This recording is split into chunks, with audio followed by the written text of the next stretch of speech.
This is Career Coaching X's and O's, and I'm your host, Mark Anthony Peterson, founder and thought leader at Sierra Consulting, a small business strategy and technology consulting firm. A small part of our practice is executive coaching. These episodes are the summations of some of those sessions. The title of today's episode is 7 Steps to Supercharge Your Career After a Pandemic. But before we jump into the episode, I want to thank you because I'm pleased to announce that this podcast, Career Coaching X's and O's, was selected by FeedSpot as one of the top 15 career coach podcasts on the web. Thank you for supporting the show. I could not have achieved that without you. If you want to see the full article, please go to blog.feedspot.com/careers_coach_podcast and see the full list of all the great career coaching podcasts that they ranked. And we are honored to be among those. Now back to the podcast. The coronavirus has disrupted the workplace, to say the least. Many of us are working from home and using Zoom, Microsoft Teams, and other platforms to stay connected with our office. The disruption to the economy means that there's going to be many changes. And those changes are going to affect your career. I'm here with this episode to try to give you 7 steps that you can implement to help supercharge your opportunities coming out of this pandemic. Number 1, I want you to anticipate your company's pivot and start building new skills. What do I mean? The pandemic forced many companies to change how they operate. Restaurants that typically had dine-in customers adapted to home delivery or drive-through pickup in order to sustain their business. Just about every company had to pivot or shift as a result of the pandemic. Automotive companies stopped making cars and started making ventilators. College laboratories stopped doing experiments and started making face masks.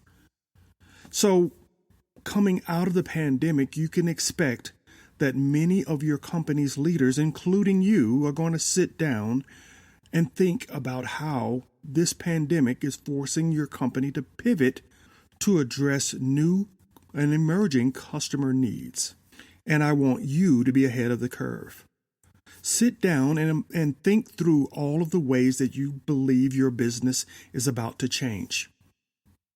From operations to sales to delivery, and make a list of the top 3 pivots that you believe your company is going to have to implement in order to address this changing environment.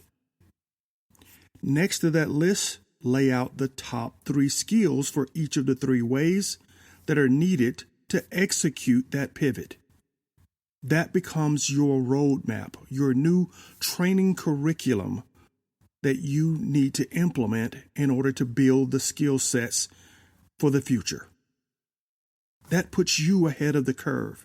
That gets you thinking about what the new paradigm is going to look like and puts you at the front of the room.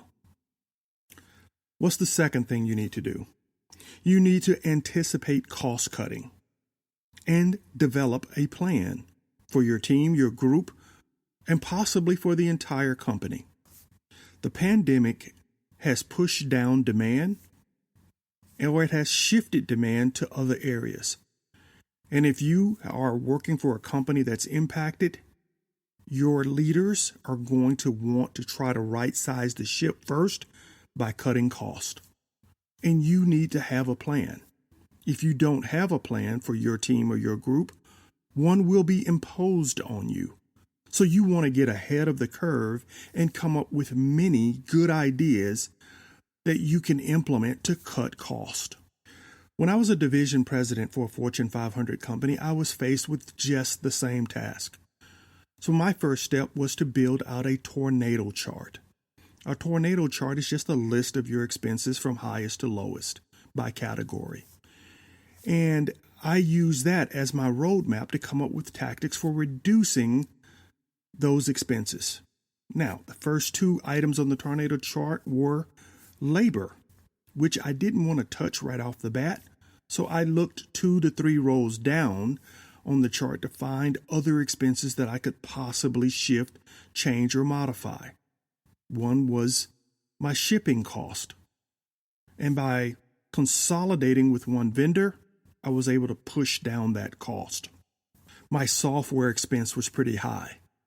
So I pulled together a team and we came up with a list of freeware that we could substitute in and cut that cost in half. My communications cost was very high because everyone on the sales team had a 1-800 number that they could use to work with clients. To cut that expense, we switched over to the free conference call platforms where each side paid their own expense. By using that tornado chart, I was able to come up with enough reductions to satisfy my bosses. But you can also guess what happened next. My plan became the roadmap for other divisions, which made me the shining star. I got to move to the front of the room. So anticipate the cost cutting and get your plan together.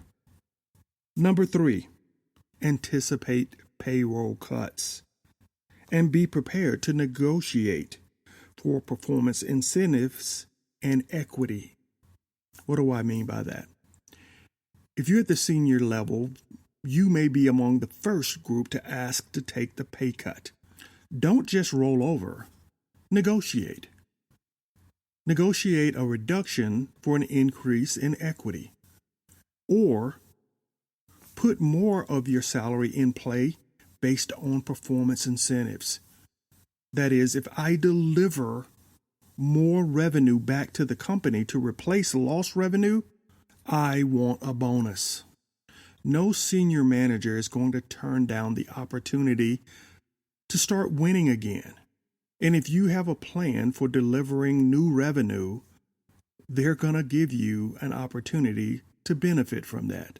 So in addition to developing your cost-cutting plan, make sure you spend time working on your top-line plan and ways that you can replace lost revenue. That's going to be the way that you're going to ensure that you don't lose your pay. What's number 4? Anticipate furlough days. As I mentioned, cost cutting is going to be a part of the new paradigm, at least in the short term. And furloughs may be one of the ways they cut cost. Again, don't just roll over and accept the furlough days.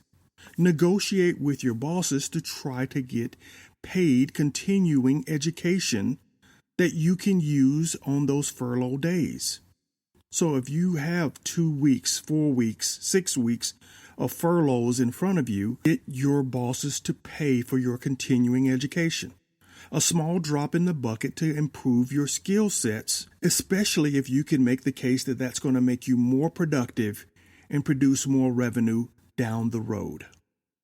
Take advantage of those furlough days and turn them into continuing education days that are hopefully paid for by your company. Number 5, I want you to position yourself as a utility outfielder for your company. For those of you who love baseball, and I do, then you know what the utility outfielder is. The utility outfielder is someone who can play almost every position. Center field, left field, right field. They can come in and play a little bit of shortstop, second base, and in a pinch, even first base and catcher. I've seen a utility outfielder even take to the mound when teams have run out of pitchers. You want to be that person. You want to start demonstrating that you can do whatever the company needs during crunch time. So when there are cuts that are being made to the team, you're always on the list of people to keep because you are critical and vital to the long-term success of the company. Because you can plug in so many holes. How do you position yourself to be that outfielder? Volunteer to be on these committees that are exploring ways to help improve the profitability of the company. And then turn around and volunteer to be on the committee that's making sure everyone is working in a safe environment. That means considering work spacing. That means considering gloves, masks, distribution of those PPEs. So you're demonstrating a different set of skills in each committee that you volunteer for, showing people that you're that utility outfielder. Now, don't stretch yourself too thin that you can't do your day-to-day job, but you do want to push yourself to the point where people recognize that you are that utility outfielder and can plug many holes in a ship that's taking on a little bit of water. What's the sixth thing I want you to do to supercharge your career coming out of this pandemic? I want you to launch a career blog. Yeah, blog about yourself and blog about the things that you are doing to help your team recover from the pandemic. And then I want you to share your blog posts with a wide range of individuals that you want to network with. And let the blog post be that introductory message to them that opens the door, hopefully, to a dialogue. Remember, your network is your net worth. And this is a great way to start a conversation that could lead to new networking opportunities. So if you don't already have a personal website, start one and then launch this career blog. Number 7, what's the last thing I want you to do to supercharge your career coming out of the pandemic? I want you to develop a relationship with 1 or 2 headhunters. Trust me, coming out of this pandemic, there is going to be significant turnover at many of the firms in your industry. And this is the time when some of the best companies are going to look to try to lure the best talent to their organizations. And you want to make sure you have your ears low to the ground to see if there are people who are looking for your services. I'm not telling you to jump ship. I'm saying know the environment, know what skill sets are being demanded so that you know how to negotiate your value with your company or know when to make a move to a new company. These have been the 7 steps to supercharge your career after a pandemic. I hope you found this episode helpful. If so, hit subscribe. I know you will share this episode with your colleagues because the best people listen to this podcast. Tell us the issues you're struggling with in your career, and we will research them, and we might even do a podcast episode about them. If you need more support in your career, please find us on the web at ceyero.com. That's CEYERO.com. And let us help you develop a plan for your career. If you enjoyed this podcast, you may like one of my other podcasts, Guerrillapreneur, the Art of Waging Small Business Warfare. This podcast is for business mavericks, entrepreneurs, and disruptors. If you're not either of those, you don't have to go home, but I would not suggest you go up into that podcast. And then there's gigging, everything in the sharing economy. If you like news, views, and predictions about how the sharing economy is going to change your life, that's the podcast for you. That's the place where CEOs, business leaders, and business futurists come in to talk about the sharing economy. I'll put links to both podcasts in the show notes. Remember to follow us on Twitter, Instagram, and Facebook at Ceyero Consulting. This has been Career Coaching X's and O's, and I am your host, Mark Anthony Peterson, founder and thought leader at Ceyero Consulting.